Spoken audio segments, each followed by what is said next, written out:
Well, welcome everybody to the Fruitless Patreon. We got Francis Cooper here. Hi. You were here. Hi. It's been a while. It's been a while since you've Mm, been on here. Yeah, yeah.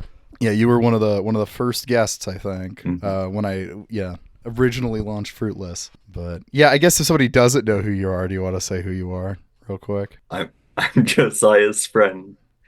Um, you probably know me from Twitter. Uh, I'm Attention Francis there. That's a very underwhelming kind of, you know. I mean, before I could say I was a barista and a community college Oh, student, that's right. Yeah. yeah, neither of those descriptors are applicable. And Now you're a yeah. dude. And now I'm Francis, whatever, whatever that Yeah. is. So, Well, last yeah. time you came on, we kind of talked about your journey into like Eastern Orthodoxy and your kind of hmm religious spiritual walk. And now Yeah. we're doing kind of what feels like the exact opposite of that subject wise. I mean, do you want to tell us how this ended up happening? So you ended up at Yeah. So, yeah, go ahead. actually, a friend from church asked me if I wanted to go to a Jimmy Dore show. And like a possible character failing of mine is I will sit through or do, just horrible, unspeakable things for like, two beers and like an evening sitting with a friend. So, like that is, you think about like mercenaries or people taking the king's coin or something. I will take the king's two beers. Um, and so I said, yes, without any sort of hesitation. And then about like a week or so after, I think I should look up who this Jimmy Dore fellow is. So you weren't familiar with Jimmy Dore No, prior to no, I accepting I this. thought I've seen like the Super Mario movie or something with I saw that in theaters because there was Yeah. a friend group who was going and I thought yeah and I thought this he'll probably say some off-color jokes or but what's the worst thing that can happen? Then I look up and like look into Jimmy Dore. I think oh no, first thing on his Wikipedia page it says he was a forklift operator. Not anymore. He was.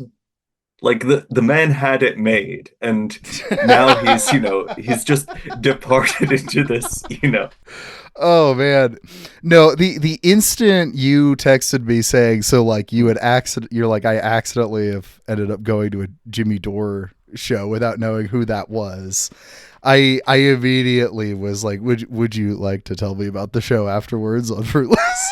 Because it sounds like it would be an experience, and it seems like it was an experience. Yeah, it was an experience. So like I show up and I do the very uncool thing of getting the doors and the show start time mixed up. Yeah, right. So I Never want to do arrive that. like an hour early, and I'm just kind of sitting in my car. Then I think I bet they have chairs in there. I'm gonna go in there, see what's going on. So I go there, and there's a line already, Oh and wow. Jimmy Dore is standing at the merch table, and I think I don't want to meet Jimmy Dore. No, The thank only you. person probably at this event who does not like is actively trying to avoid Jimmy Dore. So I go to the bar, I look over their menu and there's this beer that I haven't had before, but it looks like an Irish name and I like Irish Smithwick's, I like beers. Yeah. Guinness. Yeah. You may have heard it. It's O'Doul's. Oh. Yeah, so you did not you didn't get very drunk for this. Yeah, it was I mean God, that adds yeah, so it much to was just this kind what we have ahead of, because I'm this like just I experiencing walk this over there. Yeah. experiencing this entire show sipping a beer that's not making you drunk.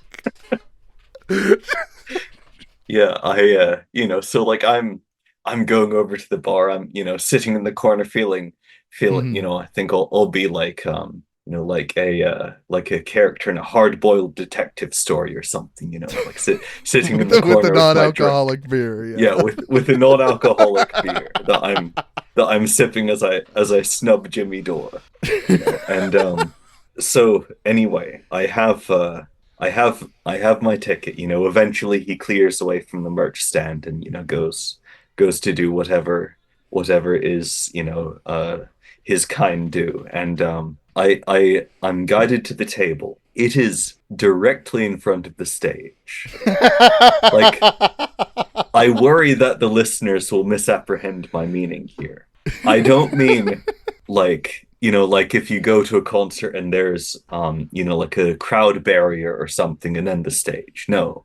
I could reach out, I could poke Jimmy Dore in the thigh if I had so felt like it. You know, he is standing like 2, 3 feet to my left. You know, when he did the comedian thing of picking up the mic stand and putting it behind him, it wasn't to look professional, it was to take it away from me. And this is about where I was writing up my notes, and I thought this level of detail probably isn't sustainable. This was a preview for a Patreon only episode. So check out the show notes if you want to hear more.